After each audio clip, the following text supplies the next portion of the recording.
Oke. Untuk menurut task force yang dibentuk oleh American Academy of Otology Allergy dan American Rhinology Society, pasien dengan rhinosinusitis dapat ditemukan dengan berupa 2 gejala mayor atau lebih, atau 1 gejala mayor disertai 2 gejala minor. Nah, untuk gejala mayor sendiri itu ada drainase mukopurulen, kongesti pada hidung, nyeri pada wajah karena ada tekanan, menurunnya rasa pembauan, demam, dan hidung tersumbat.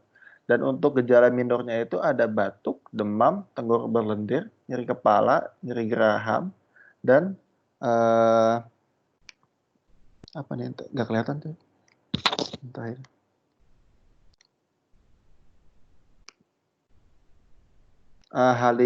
Halitosis. Next. Nah, untuk selanjutnya akan dilanjutkan oleh rekan saya. Nah, izin melanjutkan dokter, untuk diagnosis rhinosinusitis sendiri, untuk pemeriksaan penunjangnya bisa dilakukan endoskopi. Kemudian di situ nantinya dapat ditemukan adanya polip nasi atau tidak serta mukopurulen. Kemudian apabila polip nasinya itu timbul, itu disebabkan karena akibat adanya peradangan kronis pada selaput lendir hidung dan sinus paranasal. Next. Kemudian berdasarkan prevalensinya, untuk rhinosinusitis sendiri merupakan penyakit yang paling sering ditemukan. Di sini menurut National Health Interview Survey pada tahun 2007, kemudian rhinosinusitis menjadi salah satu dari 10 penyakit terbanyak di Amerika Serikat. Untuk di Indonesia sendiri, pada tahun 2005, dari Divisi Rhinologi Departemen TAT-RSCM, untuk jumlah pasien dari rhinologi sendiri itu sebanyak 435 pasien, dan 69% atau 300 pasien itu menderita rhinosinusitis. Selanjutnya akan dilanjutkan oleh rekan saya.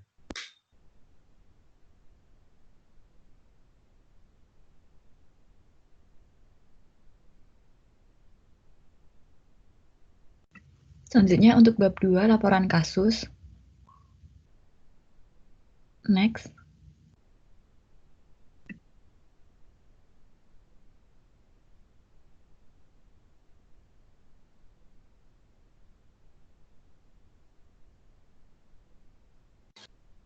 Baik, selanjutnya untuk pemeriksaan fisik. Yang pertama untuk status generalis. Sebelumnya.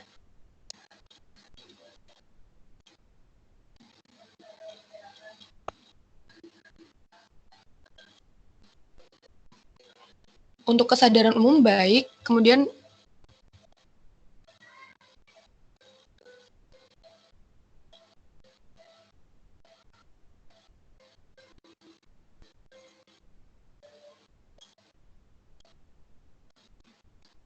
izin melanjutkan, mohon maaf sinyalnya terputus. Untuk status generalis, untuk keadaan umum baik, kesadaran kompos mentis, kemudian tekanan tanda vital, tekanan darah 120/80, untuk nadi 84 kali per menit, untuk RR 24 kali per menit, dan suhu 36,5.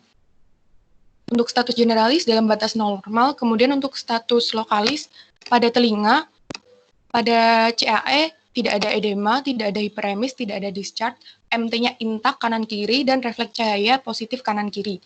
Kemudian untuk hidung, mukosa hiperemis tidak ada, konka hipertrofi sulit dinilai, tidak ada discharge, tidak ada septum deviasi, namun tampak massa pada kanan kiri dengan permukaan licin, warna putih kekuningan, permukaannya halus, kesan tidak rapuh dan tidak mudah berdarah.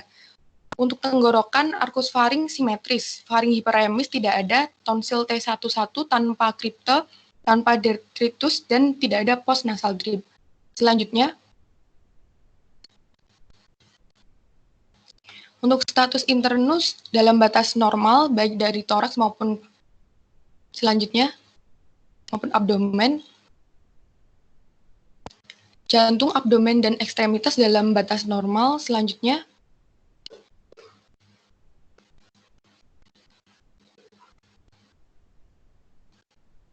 Untuk status lokalis pada telinga, pada CAE hiperemis tidak ada, edema tidak ada, serumen, discharge tidak ada.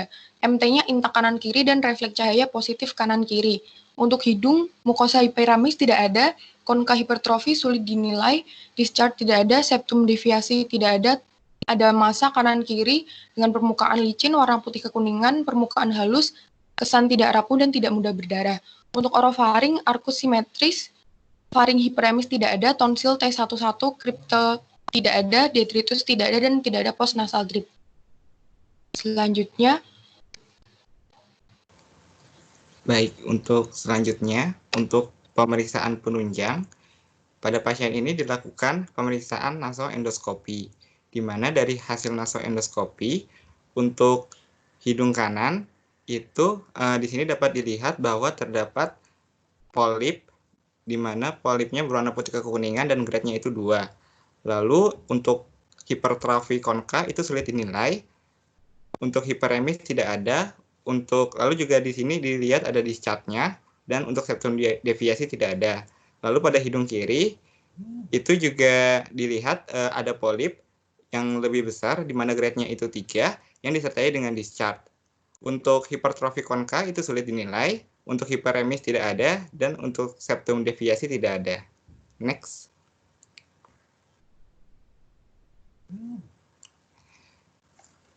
Lalu selain nasoendoskopi, pada pasien ini juga dilakukan pemeriksaan penunjang lainnya, yaitu CT scan SPN atau CT scan sinus paranasal.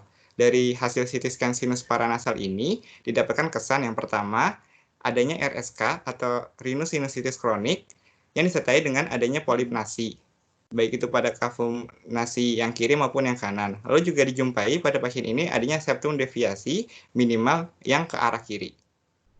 Next. Berikut adalah hasil pemeriksaan penunjang CT scan potongan sagittal. Next. Berikut yang CT scan potongan koronal. Selanjutnya. Berikut adalah untuk CT scan yang potongan aksialnya.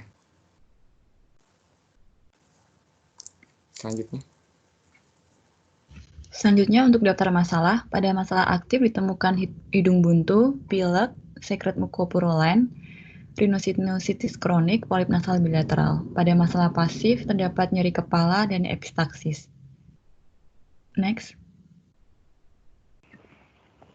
Berdasarkan anamnesis dan pemeriksaan fisik serta pemeriksaan penunjang yang sudah dilakukan, maka diagnosis pada kasus ini adalah rhinosinusitis kronis dengan polip nasi bilateral.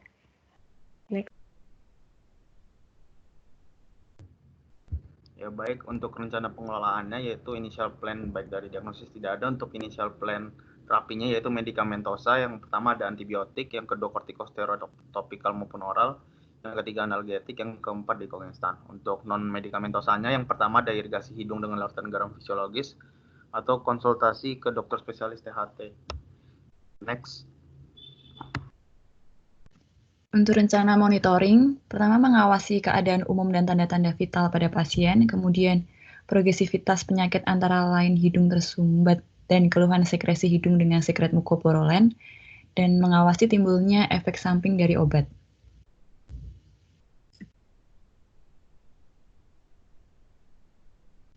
Next. Untuk rencana edukasi antara lain menjelaskan pada pasien hasil pemeriksaan fisik dan pemeriksaan penunjang serta informasi mengenai penyakit yang dialami pasien beserta kemungkinan penyebabnya.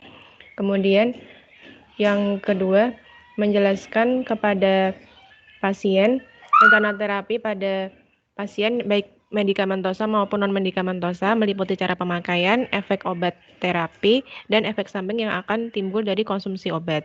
Kemudian menjelaskan pentingnya rutin mengkonsumsi obat dan mengikuti petunjuk rujukan ke dokter spesialis THT. Kemudian menjelaskan pada pasien untuk selalu mengevaluasi keberhasilan pengobatan. Apabila keluhan masih timbul setelah mendapat pengobatan dari spesialis THT-KL harus kontrol kembali. Menjelaskan untuk menjaga kebersihan hidung dengan melakukan cuci hidung sebanyak 3 kali sehari.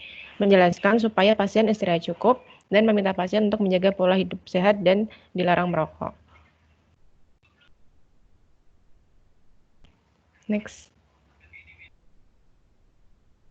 Untuk prognosis pada kasus ini, quo ad vitam ad bonum, quo ad functionam dubia ad bonum, dan quo ad sanam dubia ad bonum. Next. Selanjutnya untuk bab 4 yaitu pembahasan. Next. Nah, jadi berdasarkan kasus tadi, jadi perempuan 19 tahun mengeluh sejak 3 tahun yang lalu. Keluhannya itu nyeri kepala yang hilang timbul, fase 3 semakin memberat. Kemudian juga ditemukan adanya hidung buntu kanan dan kiri. Fasenya yang kanan 3, yang kiri 5. Kemudian mimisan juga dengan fase 33 dan berhenti sendiri. Kemudian ditemukan juga pilek positif kanan dan kiri. Nah, kemudian keluhan dari 2 minggu yang lalu, yang pertama itu adalah hidung masih buntu dengan fase 33. Kemudian juga ditemukan adanya pilek fase 33. Kemudian ditemukan adanya mimisan tapi berhenti sendiri. Kemudian pilek dengan fase 33 berwarna kuning kehijauan dan juga kental. Kemudian tidak ditemukan adanya nyeri wajah. Kemudian rasa mengalir di tenggorokan juga tidak ada. Gangguan penciuman tidak ada, nyeri kepala tidak ada, gangguan penglihatan tidak ada, riwayat bersin-bersin tidak ada, hidung gatal tidak ada, riwayat sakit gigi dan gigi berlubang tidak ada. Next. Nah, berdasarkan American Academy of Otolaryngology, jadi terbagi atas 2, itu gejala mayor dan gejala minor. Untuk gejala mayor sendiri, itu ada hidung tersumbat, kemudian keluar sekret dari hidung ataupun postnasal discharge purulent, kemudian ada nyeri wajah dan juga hiposmia. Kemudian untuk gejala minornya sendiri itu ada sakit kepala, demam, halitosis, fatigue, sakit gigi, sakit atau rasa penuh di telinga maupun batuk. Nah, berdasarkan kasus ini ditemukan pada pasien untuk gejala mayor itu ditemukan adanya hidung tersumbat dan juga ditemukan adanya keluar sekret dari hidung. Sedangkan untuk gejala minornya ditemukan adanya sakit kepala pada pasien. Next. Nah, kemudian untuk periode rhinosinusitis itu sendiri itu terbagi 3. Ada akut yaitu 4 minggu, subakut 4-8 minggu, kronik itu lebih dari 8 minggu. Nah, berdasarkan keluhan dari pasien yaitu ditemukan adanya 2 gejala mayor tadi dan 1 gejala minor, dan juga dengan periode yang sudah berlangsung lebih dari 12 minggu, maka pasien ini bisa didiagnosis berdasarkan anamnesis yaitu pasien memenuhi kriteria rhinosinusitis kronik gitu. Next. Nah, selanjutnya akan dilanjutkan oleh rekan saya. Selanjutnya untuk pemeriksaan fisik dari keadaan umum dalam batas normal, kemudian tanda-tanda vital juga dalam batas normal, untuk status generalis juga dalam batas normal, kemudian untuk status lokalis hidung didapatkan adanya konka hipertrofi yang sulit dinilai, kemudian adanya massa pada hidung kanan dan kiri dengan permukaan licin, warna putih kekuningan, permukaan halus, kesan tidak rapuh, dan tidak mudah berdarah. Kemudian untuk status lokalis tenggorok dalam batas normal. Next. Berdasarkan pemeriksaan fisik dari hidung pasien ditemukan adanya konka hipertrofi dan polip nasi. Hal ini sesuai dengan teori yang telah dijelaskan pada tinjauan pustaka tadi mengenai pemeriksaan fisik dengan rinoskopi anterior pada penyakit rhinosinusitis kronik. Selain itu, pada pemeriksaan juga ditemukan adanya massa pada kapum nasi dan adanya massa pada kapum nasi kanan dan kiri, di mana hal tersebut sesuai dengan gambaran klinis dari polip nasi seperti warna putih kekuningan. Next. Selanjutnya akan dijelaskan oleh teman saya. Ya, terima kasih. Izin melanjutkan. Pada pemeriksaan endoskopi didapatkan pada kapum nasi, rongga kapum nasi kanan dan kiri didapatkan konka hipertrofi dan didapatkan discharge. Untuk di area kapum nasi bagian kanan dapatkan polip sebesar pada gambar dan pada hidung bagian kiri pada gambar, sesuai pada gambar.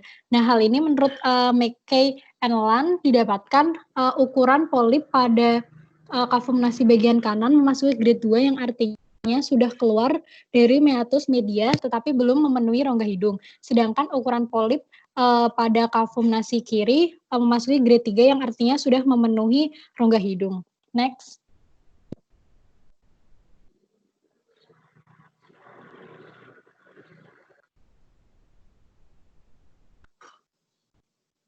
Next. Baik, selanjutnya untuk pemeriksaan CT scan. CT scan merupakan gold standar untuk diagnosis sinusitis dan sering juga untuk diagnosis rhinosinusitis kronik, terutama jika ada polip. Nah, dari hasil pemeriksaan CT scan pada pasien didapatkan polip di kavum nasi kanan dan kiri, sinus maksilaris kanan dan kiri, sinus etmoid kanan dan kiri. Yang kedua, terdapat obstruksi osteomeatal kompleks kanan kiri. Yang ketiga, terdapat erosi prosesus usinatus kanan dan kiri, dan dinding medial sinus maksilaris kiri. Yang kemudian didapatkan sinusitis maksilaris kanan kiri, sphenoiditis kanan. Dan yang terakhir didapatkan deviasi ringan septum ke kiri.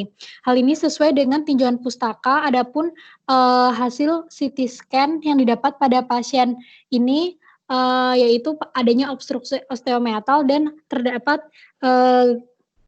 kelainan anatomi yaitu berupa deviasi ringan septum ke kiri. Selanjutnya dilanjutkan oleh teman saya.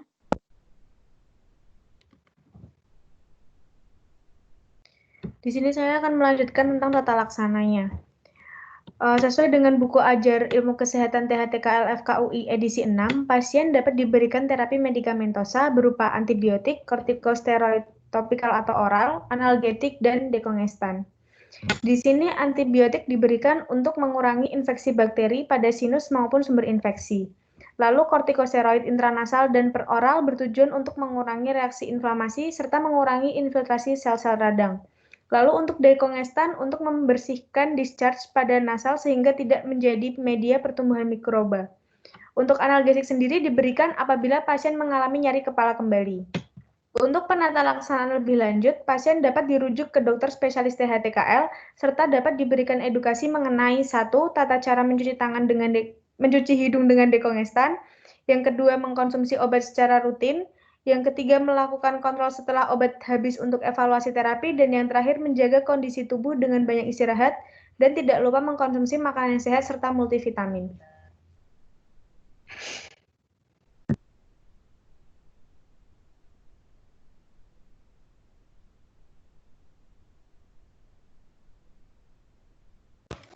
Baik, untuk selanjutnya bab terakhir yaitu mengenai ringkasan. Jadi berdasarkan anamnesis dengan riwayat yang memiliki hidung buntu, mimisan, dan pilek kekuningan ke hijau dari 3 tahun yang lalu, kemudian keluhan tersebut masih terasa di 2 minggu terakhir, yaitu hidung masih merasa buntu, kemudian pilek. Kemudian dari status lokalis juga ditemukan pada bagian hidung, yaitu mukosa hiperemisnya tidak ada, dan terdapat massa pada status lokalisnya, yaitu permukaannya licin, halus, warna putih kekuningan, tidak rapuh, dan tidak mudah berdarah. Selanjutnya untuk pemeriksaan penunjang yang dilakukan pada pasien, yaitu terdiri dari nasoendoskopi dan CT scan. Untuk nasoendoskopi ditemukan massa berwarna putih kekuningan, permukaan licin, halus, tidak rapuh, serta tidak mudah berdarah. Tidak ditemukan adanya hiperemis maupun septum deviasi, namun ditemukan adanya discharge pada kedua hidung. Kemudian untuk kontra hidung sulit dinilai. Untuk CT scan itu ditemukan hasil yang pertama, tanpa lesi isohipodens di dalam sinus maksilaris kanan dan kiri dan sinus etmoidalis anterior kanan kiri. Kemudian tanpa lesi hipodens di dalam sinus frontalis kanan kiri dan tanpa deviasi ringan septum nasi ke kiri. Nah, dari anamnesis, pemeriksaan fisik serta pemeriksaan penunjang maka ditegakkan diagnosis yaitu rhinosinusitis kronik dengan polip nasi. Next.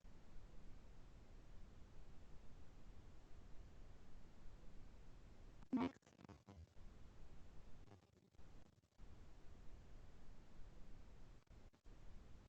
Terima kasih dokter, mohon arahan dan bimbingannya.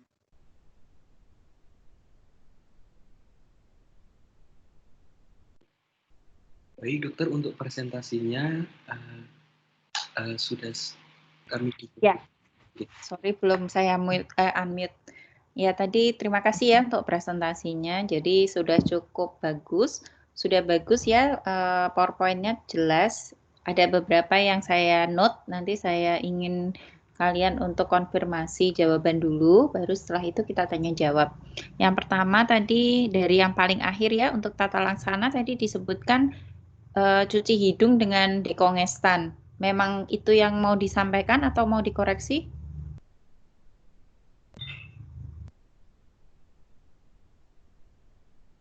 Silakan siapa yang mau menjawab boleh.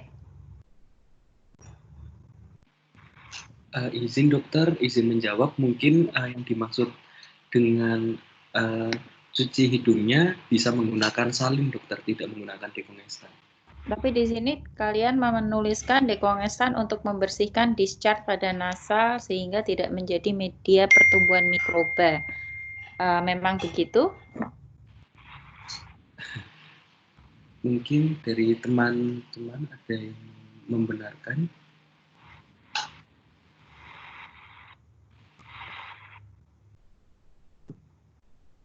Silakan raise hand dek sebelum bertanya. Jadi saya menjawab. Jadi saya mudah.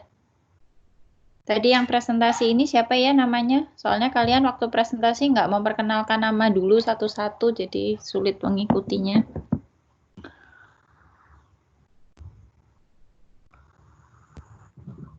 Izin dokter, Puspita dokter yang presentasi tata laksana untuk pembahasannya. Jadi memang yang kamu maksud adalah dekongestan untuk cuci hidung atau bagaimana?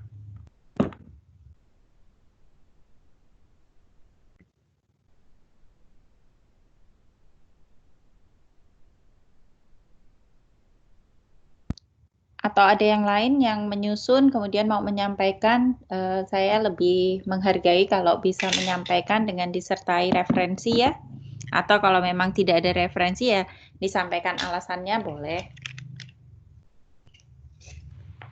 Izin dokter mau izin menjawab, saya Syahrinaldi.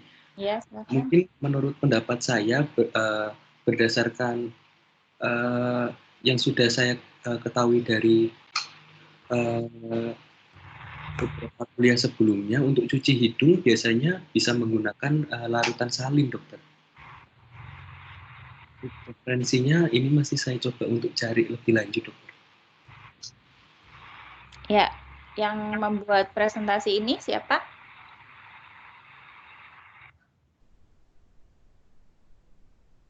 Slide nomor 37. Izin dokter, Puspita dokter yang membuat. Ya, kamu dapat referensi dari mana?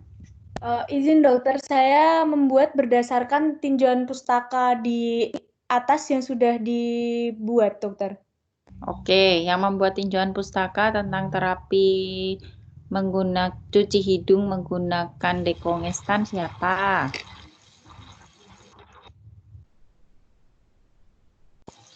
Izin menjawab, dokter. Saya Naura, dokter. Ya, oke. Untuk tinjauan pustaka yang saya buat, yang dimaksud untuk dekongestan, maksudnya adalah untuk meredakan gejala edema, sehingga nanti discharge lebih mudah untuk keluar begitu, dokter. Jadi bukan yang dimaksud untuk membersihkan hidung seperti cuci hidung seperti itu, dokter.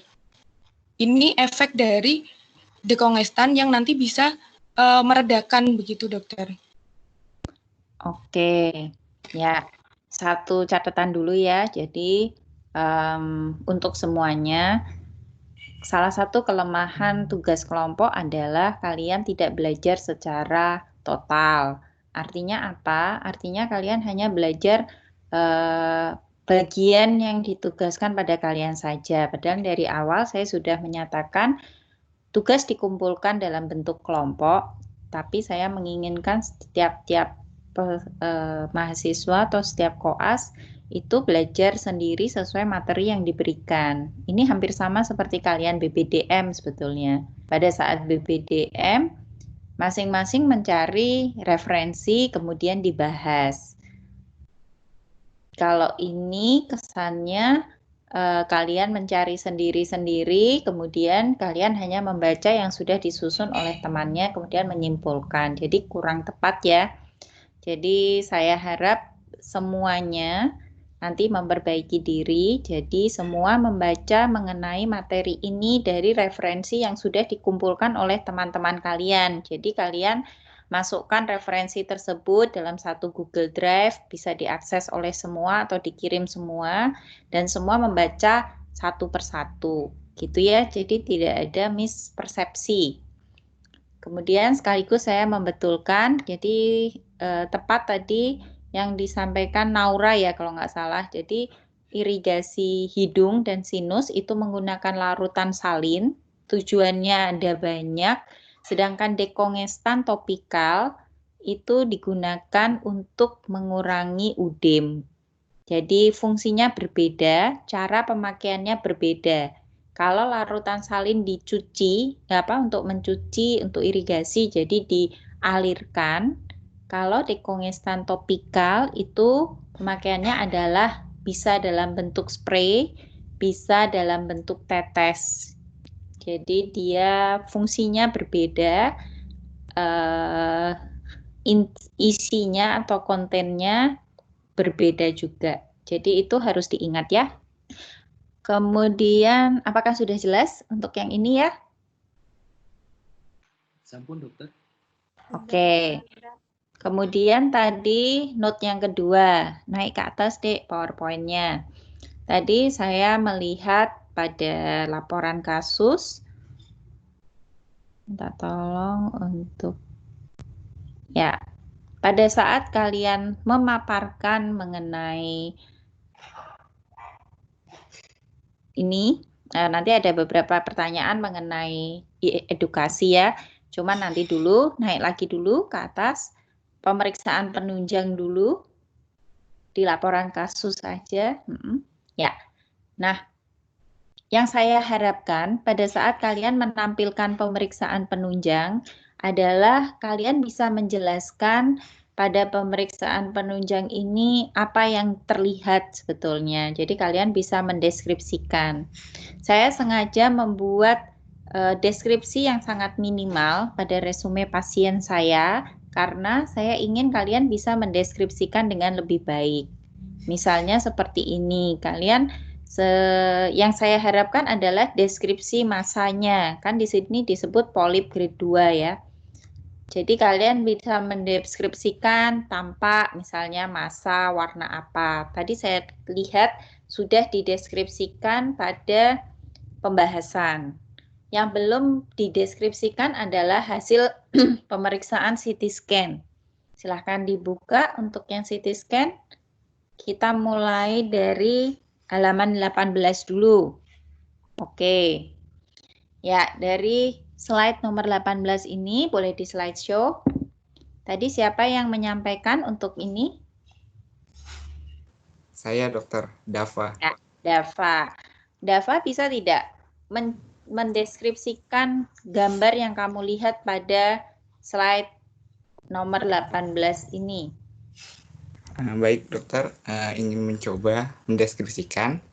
Jadi untuk yang gambar yang pertama itu pada potongan koronal itu dilihat adanya suatu lesi hipodens di kavum nasi kiri kanan, sehingga di situ mungkin itu yang salah satu gambaran kesimpulannya polip nasi baik di kavum kiri maupun kavum kanan, kavum nasi kiri maupun kavum nasi kanan. Lalu untuk yang dari gambar yang potongan sagital itu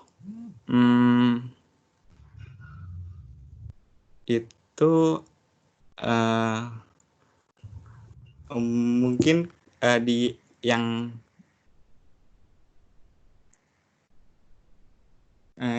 sebelumnya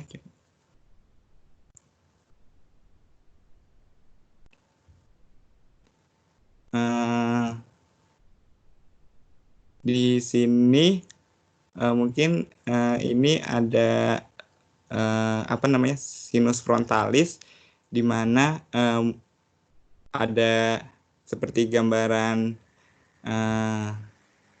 hipodens, sehingga mungkin itu yang gambaran dari sinusitis frontalisnya.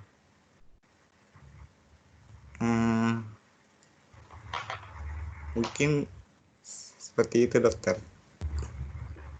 Ya, jadi kalau kita melihat gambaran seperti ini, jadi CT scan ya, memang tepat harus dideskripsikan dulu ini gambar potongan aksial, koronal, atau sagital.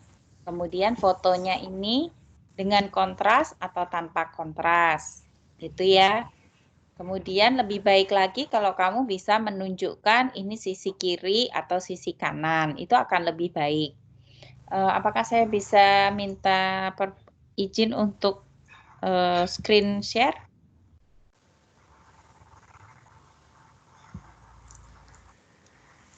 Bisa, dokter. Ya, saya coba ya.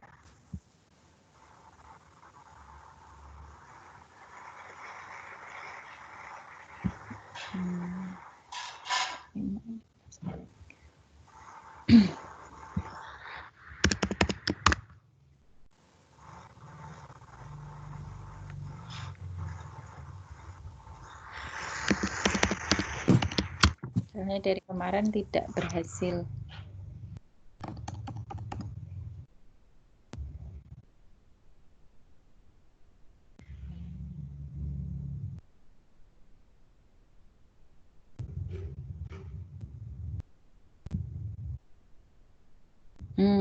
Nggak bisa ternyata, Dek. Yang tadi aja gambar tadi nggak apa-apa, Dek.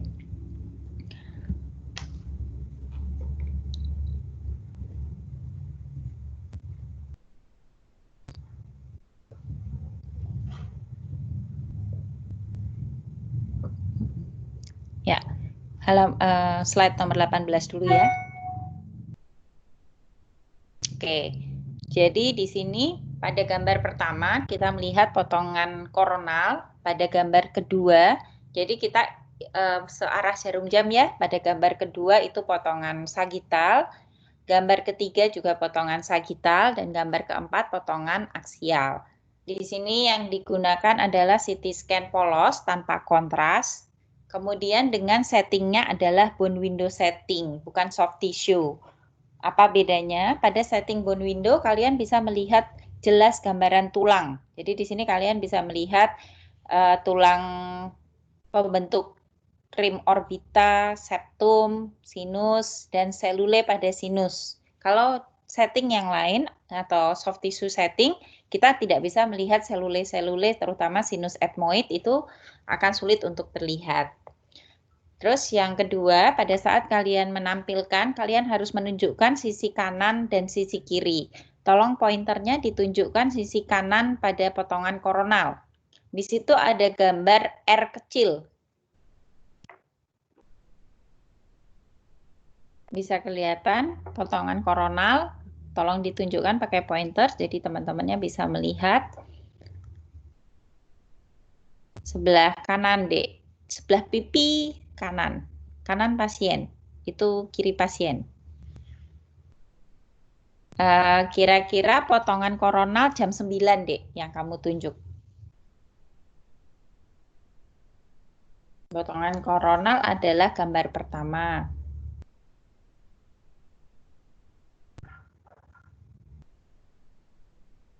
Pointernya bisa bergerak ke situ. Ya, naik lagi sedikit. Itu ada dua huruf kecil atas bawah di jam 9 persis. Anggap aja itu jam-jaman. Naik lagi toh, kurang tengah toh kalau jam 9. Pas sebelahnya pipi. Ya, itu ya. Di situ kalau kalian perbesar, kalian bisa melihat huruf R atau huruf L. Itu menandakan sisi kanan atau sisi kiri pasien. Pastikan tidak terbalik ya. Jadi itu yang harus dilihat pada saat kalian membaca CT scan. Setelah kita tahu ini R atau sisi kanan pasien, jadi kita bisa membahas apakah yang ada kelainan ataukah yang terjadi inflamasi atau ada tumor ataupun ada cairan itu di sisi kanan atau sisi kiri pasien. Yang di sini tertulis R, berarti itu adalah sisi kanan pasien. Jadi nanti semua memperhatikan ya. Kemudian kita deskripsikan ada lesi isodens. Semua setuju ada lesi isodens. Kita tahu kalau CT scan lebih lazim menggunakan lesi isodens, hipodens, atau hiperdens. Hipodens warnanya hitam sama seperti udara. Kalau isodens adalah jaringan soft tissue, cairan, darah, itu semua gambarannya warna abu-abu atau kita sebut isodens. Hiperdens adalah gambaran tulang, di mana warnanya lebih putih. Kalau kita mau mendeskripsikan, dideskripsikan lesi isodens ada di sinus mana saja. Pada potongan koronal kita bisa melihat lesi isodens pada sinus maksila kanan dan kiri, sinus etmoid kanan dan kiri, serta di kafum nasi. Sedangkan pada potongan aksial, pada gambar ini kita melihat lesi isodens pada sinus etmoid anterior kanan dan kiri. Cukup jelas? Bisa diikuti. Mohon maaf dokter, mungkin terlalu cepat dokter, mohon maaf. Terlalu cepat, oke. Oke, Jadi kita lihat potongan koronal dulu.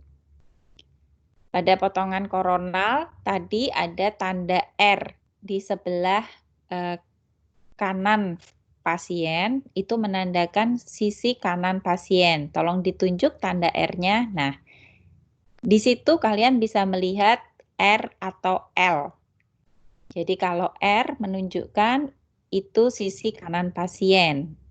Kalau L berarti menunjukkan itu sisi kiri pasien. Kemudian kita melihat lesi isodens pada pasien ini.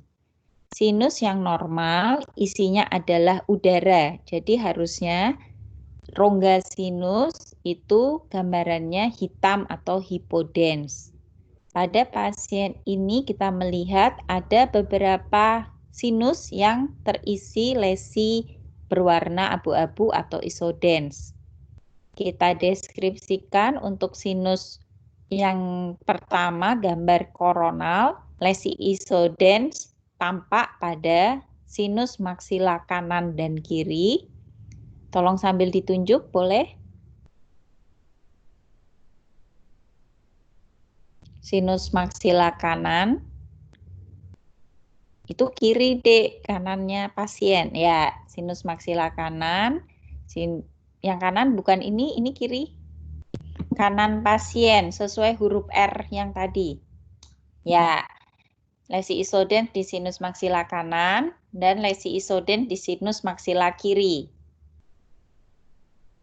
Kirinya mana? Ya, kalian perhatikan juga lesi pada sinus maksila kanan dan kiri densitasnya berbeda. Ada bagian yang lebih intens ya, jadi warnanya sedikit lebih putih di dasar sinus maksilanya. Berarti sisi bawah ya, lihat kan lebih tebal. Itu biasanya menunjukkan suatu mukosa yang menebal atau ada polip.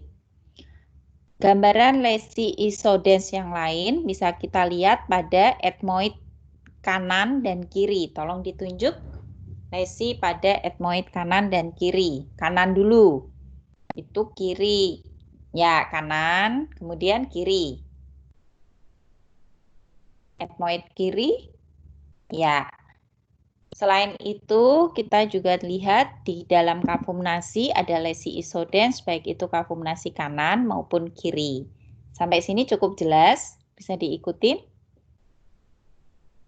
Bisa, dokter. Oke. Sekarang kita pindah ke gambar potongan aksial. Pada potongan aksial, kita bisa melihat ada lesi isodens pada etmoid anterior, kanan, dan kiri. Bisa diikutin ya. Tunggu sebentar, saya menerima telepon. Halo, pagi Bu.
Ya, maaf ya. Sekarang kita lihat untuk potongan sagital. Potongan sagital yang pertama dulu ya, yang gambar yang di atas. Di situ tampak gambaran sinus frontal sangat kecil, kemudian ada gambaran sinus ethmoid anterior, ada gambaran yang lesi isodens. Boleh sambil ditunjuk, Dek? Ya, sinus frontal dulu. Di dahi. Nah, dahi belum, naik lagi. Itu belum frontal. Frontal di dahi, Dek. Os frontal masih di dahi. Ya, naik lagi sedikit. Nah, itu ya. Itu area frontal ya. Kemudian ethmoid anterior yang tadi kamu tunjuk itu area ethmoid anterior. Setinggi os nasal. Kemudian ya itu ya. Kemudian di belakangnya itu ethmoid posterior. Kita bisa lihat tidak ada lesi isodens di ethmoid posterior, warnanya lebih hitam. Ya, itu ya. Jadi terlihat sinus sphenoid juga terlihat di belakangnya lagi, boleh ditunjuk. Ada satu selule di posteriornya. Sinus sphenoid juga tidak ada kelainan. Begitu juga yang, nah itu ya betul. Begitu juga pada potongan sagital yang di bawah. Sekarang kita masuk ke gambar pemeriksaan CT scan halaman 20 kelihatannya. Yang potongan koronal aja. Lebih mudah untuk dipelajari. Ya, di sini ya, untuk potongan koronal kalian bisa membayangkan ini mulai dari paling anterior, hidung anterior itu gambar yang pertama di atas sendiri, sampai yang terakhir adalah gambaran sinus sphenoid. Potongan yang paling bawah. Nah, di sini tadi kalau bisa mendeskripsikan masing-masing akan lebih bagus. Jadi kalau tadi di halaman 18 itu sudah dipilih satu foto yang menggambarkan semua sinus, tapi ternyata sinus frontal dan sinus sphenoid tidak ikut terlihat. Nah, jadi kalau kita mau melihat sinus frontal dan sinus sphenoid, kita membutuhkan potongan yang lain dari gambaran CT scan ini. Sampai sini ada yang mau ditanyakan dulu?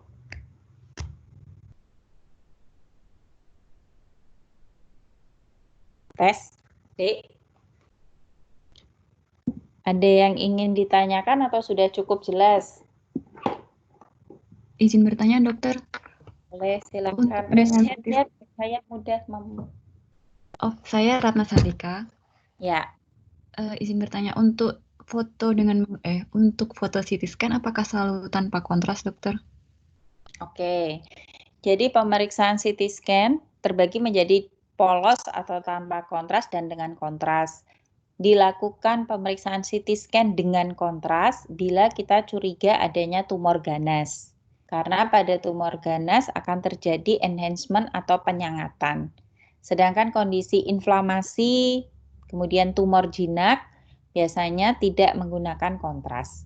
Jadi kalau pasien ini diagnosis awalnya adalah rhinosinusitis kronik dengan polip, kita gunakan CT scan tanpa kontras. Cukup jelas, Ratna? Iya, Dokter, cukup jelas. Terima kasih, Dokter. Sama-sama. Ada lagi pertanyaan yang lain berkaitan dengan pemeriksaan penunjang CT scan? Nggak ada ya. Kalau nggak ada, kita lanjutkan lagi untuk mereview tadi yang disampaikan teman kalian. Saya minta pemeriksaan fisik untuk tenggorok.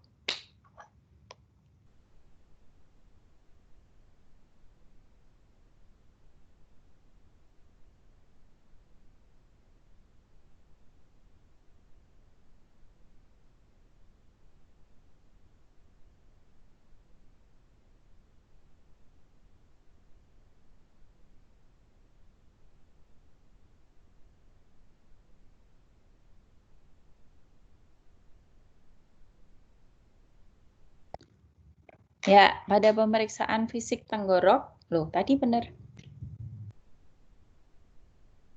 Tadi teman kalian menyampaikan tonsilnya T11, tidak ada kripte, tidak ada detritus. Memang yang dimaksud tidak ada kripte atau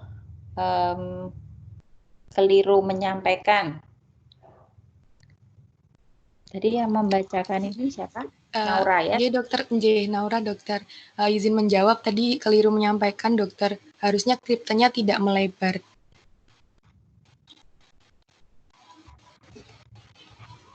Ya, jadi bukan tidak ada kripte ya. Jadi kalau pada tonsil kita definisikan kripte melebar atau tidak melebar seperti itu. Jadi pada pasien ini T11 kripte tidak melebar, tidak ada detritus. Jadi menandakan apa, Naura? Izin menjawab dokter, mungkin menandakan tidak adanya perbesaran, berarti tidak ada radang maupun infeksi lainnya. Biasanya diagnosis apa yang kamu maksudkan kalau ada kripte melebar, ada detritus? Tonsilitis dokter.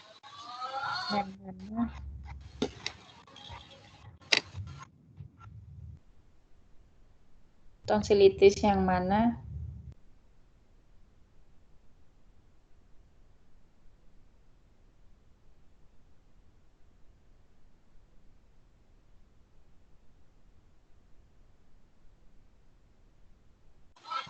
Mungkin tonsilitis yang kronik, dokter, oleh karena bakteri.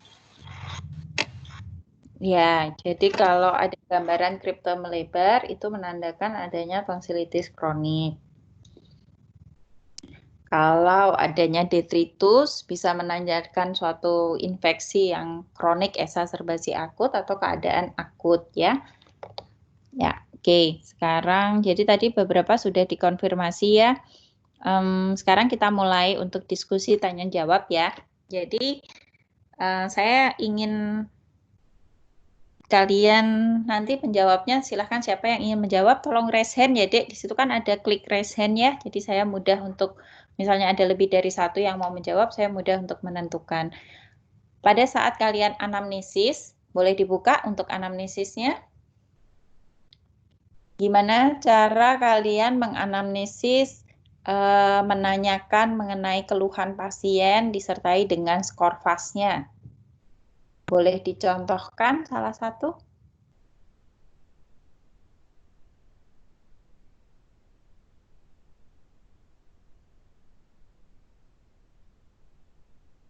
Dari 15 orang nggak ada yang raise hand?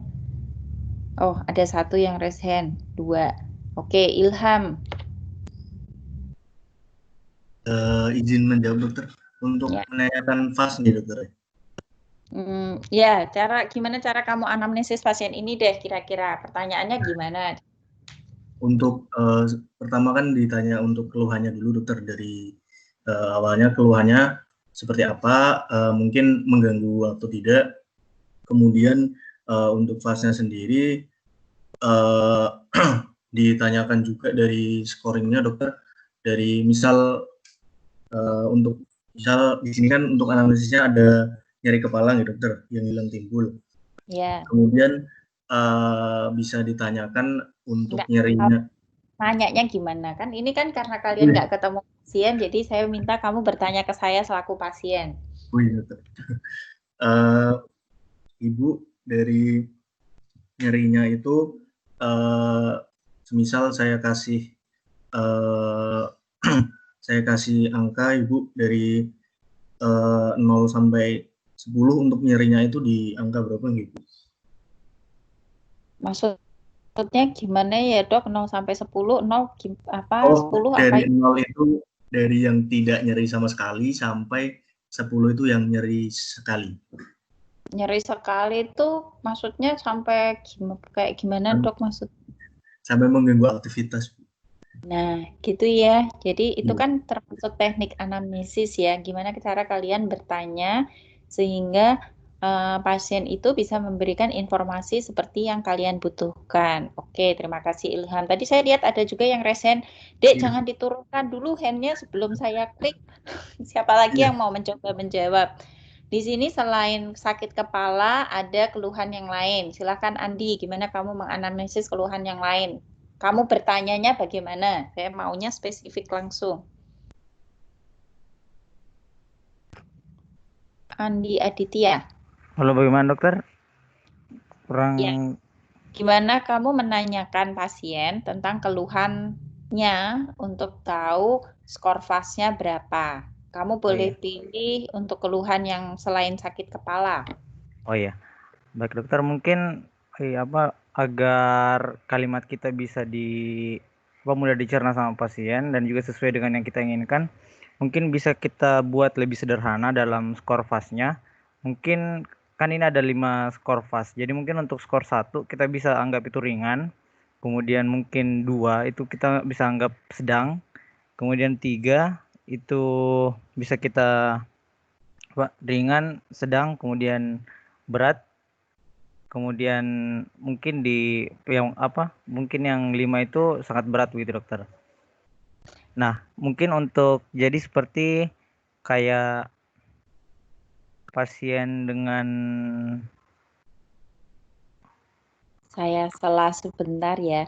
Saya pengen kamu bertanya langsung ke pasien dan saya jadi pasiennya. Oh iya dokter. Oh iya Bu, karena tadi keluhannya buntu ya Bu hidungnya Bu ya? Iya dok, hidung saya tersumbat dok. Oh iya, tersumbat ya. Oke, mungkin untuk tersumbatnya itu kira-kira yang Ibu rasakan untuk tersumbatnya itu benar-benar tersumbat di satu hidung penuh atau bagaimana ya Bu? Yang tersumbat dua-duanya dok. Iya, dua-duanya. Mungkin maksud saya dari setiap lubang hidungnya itu untuk sumbatannya sendiri apakah memenuhi seluruh dari lubang hidung atau mungkin hanya sebagian atau mungkin hanya kecil saja Bu? Saya nggak ngerti sih dok, pokoknya hidungnya tersumbat gitu dok. Ya, untuk Ibu sendiri apakah belum pernah melihat di cermin gitu untuk keluhan hidung buntunya tadi? Belum pernah ya? Kamu kan menanyakan anamnesis deh. Anamnesis adalah gejala. Jadi jangan dicampurkan dengan pemeriksaan fisik. Nah, untuk teknik anamnesis mencari skor FAS, sebetulnya sudah lebih, teman kalian tadi yang pertama sudah tepat. Jadi meminta pasien untuk menyebutkan angka. Kamu bisa kasih range skor FAS-nya 0 sampai 10 atau 0 sampai 5 tergantung kesepakatan yang dibuat. Kita lebih sering menggunakan skor 0 sampai 10, di mana 0 itu tidak ada keluhan sama sekali, 10 itu mengganggu aktivitas, seperti itu.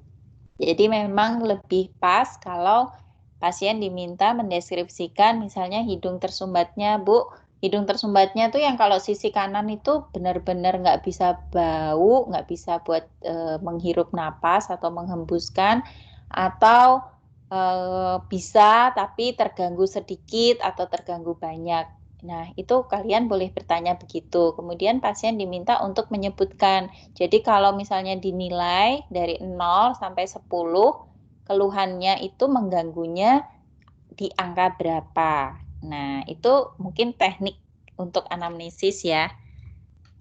Saya sengaja pada koas yang kali ini saya lebih mengedepankan bagaimana kalau kalian berhadapan dengan pasien langsung, karena kan kalian tidak ketemu pasien. Jadi saya membuat diri saya sebagai pasien selain melakukan tinjauan pustaka, menelaah suatu kasus, gitu ya. Jadi nanti ke depan kalau sudah ketemu pasien, teknik untuk anamnesis lebih dipertajam ya. Dan tadi untuk Andi ya untuk Andi sebaiknya tidak mencampurkan antara gejala sama tanda. Nanti pasiennya tambah bingung. Kalau pasien bingung nanti dokternya bingung. Gitu ya Andi?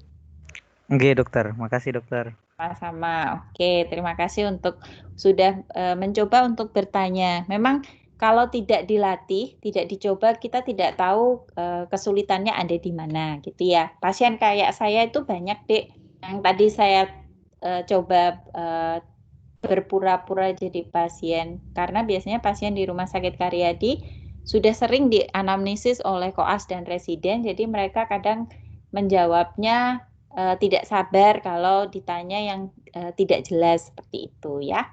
Oke, sekarang saya lihat masih ada 2 yang raise hand.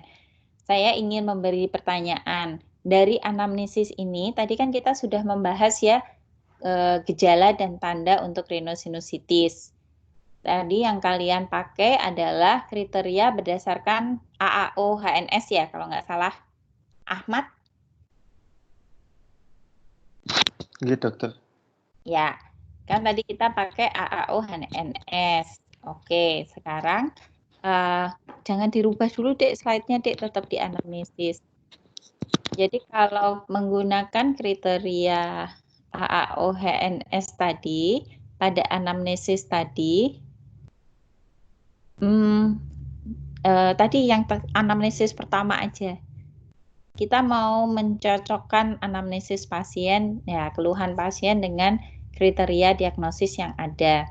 Jadi menurutmu, kalau pasien mengeluhkan nyeri kepala, itu masuk dalam salah satu gejala rhinosinusitis tidak? Ahmad tadi ya, masih.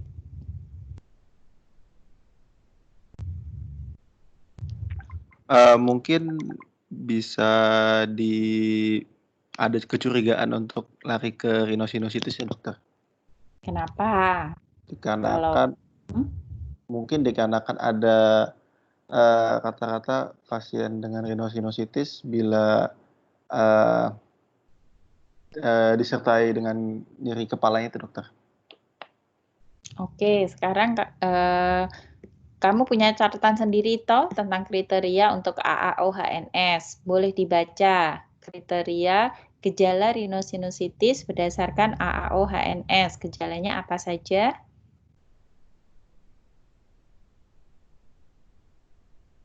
Ada kriteria mayor dan ada kriteria minor.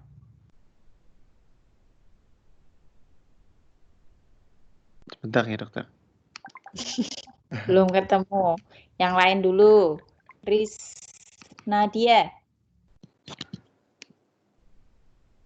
Iya, dokter. Silakan membantu, ya. Ya, jadi untuk yang menurut American Academy of Otolaryngology, itu ada yang mayornya, kriterianya pertama hidung tersumbat, dokter. Lalu ada keluar sekret dari hidung, itu discharge dengan purulen. Lalu ada nyeri pada wajah, dan ada hiposmia atau anosmia, dokter. Untuk faktor minornya, ada sakit kepala, terus ada halitosis, demam, lalu ada sakit gigi, ada batuk, lalu ada rasa lemah atau fatigue. Oke, sekarang saya ingin bertanya, untuk referensi yang kalian pakai ini, kalian menggunakan referensi tahun berapa ya, Dek? Mohon maaf, dokter, memang itu sebenarnya referensinya sudah agak lama, dokter. Mungkin bisa menggunakan kriteria EPOS, dokter. Kalau EPOS bagaimana? Kalau EPOS, ya setahu saya, dokter, dia ada gejala utama, yaitu pertama hidung tersumbat, lalu ada rhinore mucoporulen, terus untuk tambahannya ada nyeri wajah, dan juga untuk dewasa itu ada gangguan penghidu, sedangkan untuk anak-anak bisa ditemukan ada batuk kronik, dokter. Oke, ya, jadi kan ada 2 kriteria ya yang kalian pakai, ada kriteria, ada beberapa kriteria yang bisa kita pakai sebetulnya. Nah, masalahnya kriteria yang kalian ambil, yang task force ini adalah menggunakan kriteria yang sudah lama. Yang saya tahu untuk AAO HNS yang terbaru, itu gejala dan tandanya sudah sama atau hampir sama dengan yang ada di EPOS. Jadi saran saya cari literatur yang lebih baru, atau kalau kita di rinologi, kita di Indonesia ini sepakat menggunakan EPOS sebagai guideline, Dek. Jadi kalian bisa nanti menyesuaikan ya untuk kedepannya, untuk tinjauan pustaka maupun laporan kasus, dasar mendiagnosis. Untuk kasus rhinosinusitis kalian bisa pakai pegangan dari EPOS. Karena sudah jadi kesepakatan nasional, jadi nanti ujian-ujian pun kemungkinan basicnya sama seperti itu. Kemudian kalau menggunakan buku FKUI, cari buku FKUI yang paling baru. Di situ kelihatannya lebih valid dibandingkan yang edisi yang sebelumnya karena sudah diperbarui. Itu ya saran saya. Jadi memang kalau kita pakai berdasarkan kriteria EPOS, itu gejalanya sama seperti gejala task force yang mayor. Pada EPOS dikatakan rhinosinusitis bila didapatkan salah satu dari dua gejala utama berupa hidung tersumbat atau mukopurulen nasal discharge, jadi harus mukopurulen ya. Kemudian disertai dengan nyeri wajah atau hiposmia pada dewasa, kalau pada anak-anak nyeri wajah dengan batuk. Itu untuk gejala. Kenapa saya tanyakan? Karena pada pasien ini gejala utamanya sebetulnya nyeri kepala. Di mana kita tahu yang spesifik untuk rhinosinusitis itu bukan nyeri kepala tetapi nyeri wajah. Jadi kalian untuk menanamnesis pasien dengan curiga rhinosinusitis, hati-hati, nyeri kepala, pusing itu bukan gejala rhinosinusitis. Jadi yang menjadi gejala adalah nyeri di area wajah, bisa di dahi, hidung, pipi, tergantung lokasi sinus. Cukup jelas? Jelas, dokter. Oke. Oke, dokter. Ya. Kita ada pertanyaan dulu dari kalian? Izin bertanya, dokter. Silakan, Naura. Oke, dokter. Pada sinusitis frontal dan sphenoid, apakah ada kemungkinan memang pasien gejalanya adalah nyeri kepala, dokter? Oke, pada frontal dan sphenoid gejalanya nyeri wajah ya. Kalau untuk frontal terutama nyeri di area dahi atau pelipis. Sedangkan sphenoid nyerinya proyeksinya adalah di puncak kepala. Tapi bukan nyeri kepala, karena nyeri kepala itu nanti akan ada perbedaan, ada tipe tension type headache, ada cluster headache, jadi lebih bermacam-macam nyerinya. Kalau nyeri sinus, itu dia di lokasi tertentu. Gitu? Dokter, Iya, dokter. dokter. Silakan, siapa yang bertanya nih? Saya Selvina Tantri, dokter. Oke, Selvina, silakan. Untuk dari anamnesis kan itu untuk keluhan nyeri wajah sendiri dibantah, dokter, tidak ada keluhan nyeri wajah yang dirasakan oleh pasien, sedangkan diagnosis sinusitis. Mungkin nyeri wajah tidak dirasakan karena sudah kronik atau bagaimana gitu, dokter? Ya, jadi kalau kita lihat yang kriteria EPOS tadi, ada nyeri wajah tapi dia tidak masuk dalam kriteria mayor. Jadi pada EPOS, kriteria gejala rhinosinusitis itu tidak spesifik untuk akut atau kronik, jadi bisa untuk keduanya. Yang membedakan adalah nanti onset sama kekerapan atau kekambuhan. Nah, berbeda dengan task force, kalau kalian lihat. Pada task force, di situ kalau kalian melihat gejala mayor dan minor, kalau digabung lebih mengarah pada keadaan akut. Boleh dilihat ya masing-masing pada task force-nya. Di task force itu ada demam, ada sakit kepala, sakit gigi, seperti itu.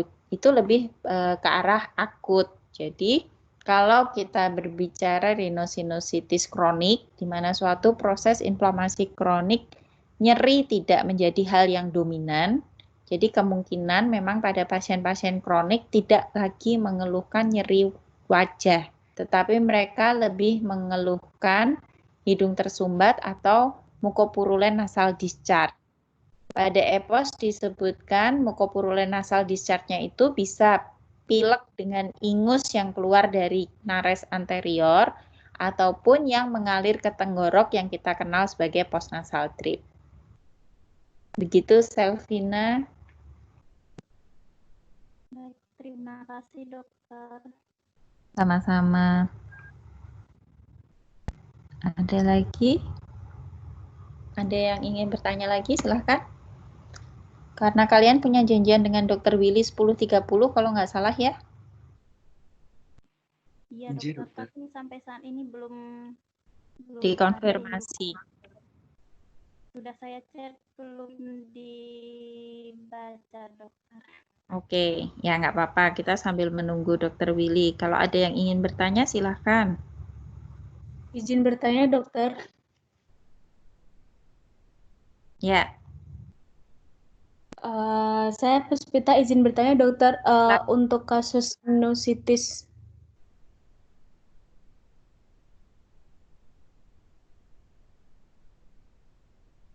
Iya, silahkan Puspita. Untuk kasus sinusitis sendiri, kapan diperlukan tindakan pembedahan dan apakah setelah tindakan pembedahan dilakukan, dia bisa sembuh secara total, dokter? Terima kasih. Oke, jadi untuk tata laksana rhinosinusitis, kalau kalian melihat pada algoritma, nanti untuk algoritma penata laksanaan, tolong kalian membaca selain EPOS 2020, juga baca guideline penata laksanaan yang dikeluarkan oleh Perhati, jadi Perhimpunan Dokter THT Indonesia. Di situ disebutkan pada penata laksanaan yang akut, itu diberikan terapi medikamentosa. Sedangkan pada keadaan kronik, dilihat komorbidnya. Kemudian dilakukan terapi medikamentosa selama 2 minggu. Apabila tidak membaik, seperti pasien ini sudah pernah diberikan terapi 2 minggu lebih tidak membaik, kemudian dilakukan pemeriksaan penunjang dan bila perlu dilakukan operasi. Pasien-pasien dengan rhinosinusitis kronik bisa sembuh tanpa operasi, ataupun misalnya pasien itu harus melakukan operasi, prognosisnya sebetulnya dia bisa sembuh dan tidak ada rekurensi, dengan catatan faktor-faktor komorbid atau faktor resiko yang memperberat bisa dieliminasi, dihilangkan sehingga tidak terjadi kekambuhan. Gitu. Oke, dokter, terima kasih. Sama-sama. Masih ada pertanyaan yang lain? Saya izin bertanya, dokter. Safa.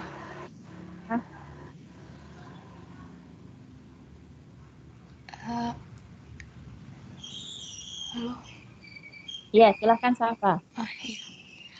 Untuk pemberian antibiotik sendiri pada kasus sinusitis ini, di kasus itu kan kasusnya sudah kronik ya dokter. Itu sekiranya kita memberikan antibiotik lagi atau bagaimana ya dokter? Kemudian untuk penggunaan antibiotiknya sendiri, sekiranya berapa lama dokter untuk kasus sinusitis kronik? Terima kasih dokter. Oke, terima kasih pertanyaannya. Ya, sebetulnya itu bisa dibaca pada algoritma ya. Jadi pada prinsipnya pemberian antibiotik diindikasikan pada rhinosinusitis akut bakterial atau pada rhinosinusitis kronik, tetapi dalam rekomendasi terapi utama untuk rhinosinusitis kronik sebetulnya kortikosteroid intranasal, cuci hidung,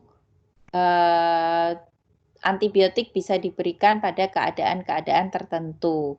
Terapi yang dipilih adalah antibiotiknya ada pilihan tertentu, nanti kalian bisa baca sendiri, cari dalam EPOS 2020.